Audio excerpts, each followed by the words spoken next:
Happy Taco Tuesday, friends. It's Pastor Jake here. I am back at Ale Tacos because I crowned Ale Tacos the king of Pastor offerings here in Lewisville and the surrounding areas.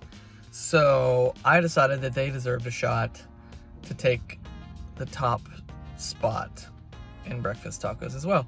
So here we've got chorizo, sausage, and bacon. We'll see if I can eat these. They look good. Obviously real eggs, so that's a solid start. And we've got the two salsas, like an orangey one and what looks to be jalapeno crema. So we're gonna try them both, and I will report back. See you in a minute.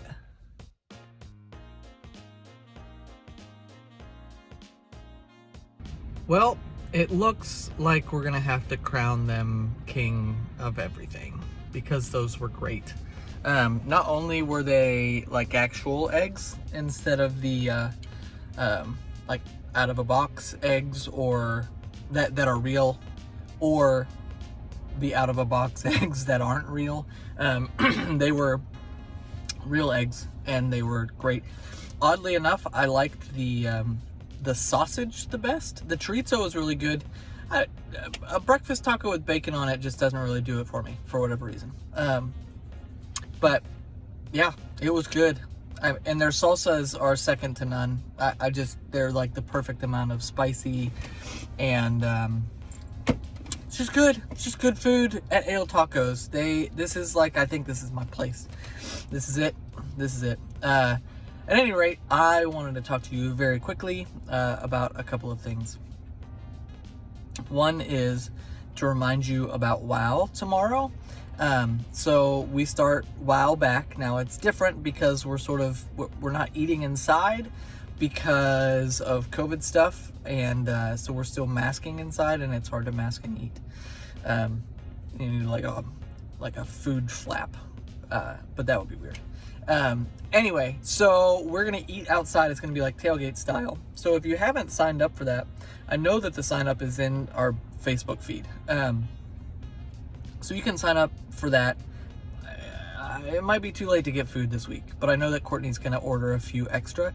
So if you haven't signed up but would like to eat, you can come, pay when you get there, that sort of thing. It'll be great. So what's going to happen at WOW is we're going to eat outside, then we're going to come in, and I'm going to lead a Bible study in the NPR in the sanctuary. Different small groups are going to be meeting sort of just around the church. If your small group wants to meet, you can meet on Wednesday nights.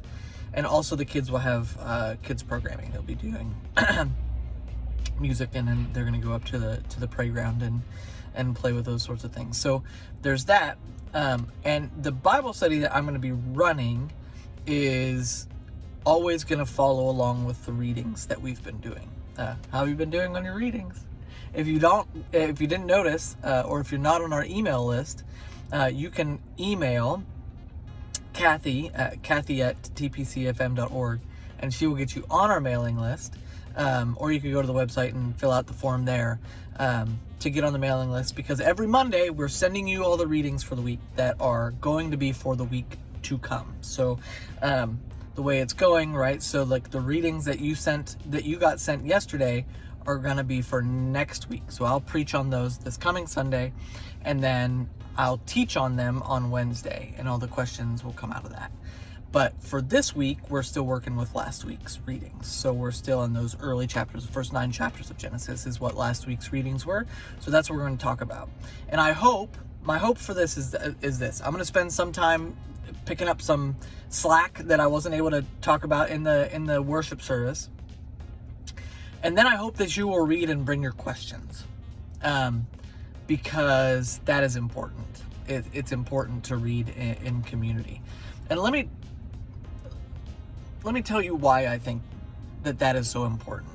It feels to me like these regular week in, week out practices of coming to church, of reading scripture, of praying, of doing those things in community on Wednesday nights, and bringing our questions and hearing from other people, that feels like the hard work of sort of building a spiritual infrastructure, so that when crisis hits, that we won't be completely overwhelmed, or at least that we will be more resilient in our sense of our understanding of God's being present to us, and our understanding and trust in the ways that God is being present to us through those spiritual friendships that we've built. And I'm calling them spiritual friendships, but they're really just, they're just friendships that have this spiritual aspect to them, right? And let me tell you why I think that's true. I talk to people who are sick all the time, right? And just the other day, I was telling somebody a story about this one person that I know who is going through a really extraordinarily difficult time. But the thing is that I know them to be a person of deep and abiding faith, and they are walking through this struggle with a sense of grace, and just it's not resignation, it's trust. And sometimes resignation and trust look a lot alike. But it's this ability to say, I've been through an awful lot. I trust God to bring me through the rest of it. And I'm good. I'm good with whatever happens. And it's like this release of control that brings so much peace to the heart. But that doesn't come over. I don't think that anybody gets that just like not working toward it, not building a life around it, not looking to God and trust day after day, and sharing our burdens with one another, and being encouraged in these ways that we do in church. And that is the benefit and beauty of spiritual communion, right? Of Christian community. And so would really encourage you to give yourself to these practices. Understand if you're not ready to come back in person yet. But if you are, highly recommend that you do so. You can pop in anytime on WOW, join us online. I'm going to try to stream this. I'm going to try to stream Bible study into one of our Facebook groups. I haven't decided which one, but I will announce that tomorrow night before we start. At any rate, Jesus called 12 disciples and not one for a reason, right? This is a group project. We are in this together, and I hope to see you soon. Grace and peace to you, and have a wonderful day.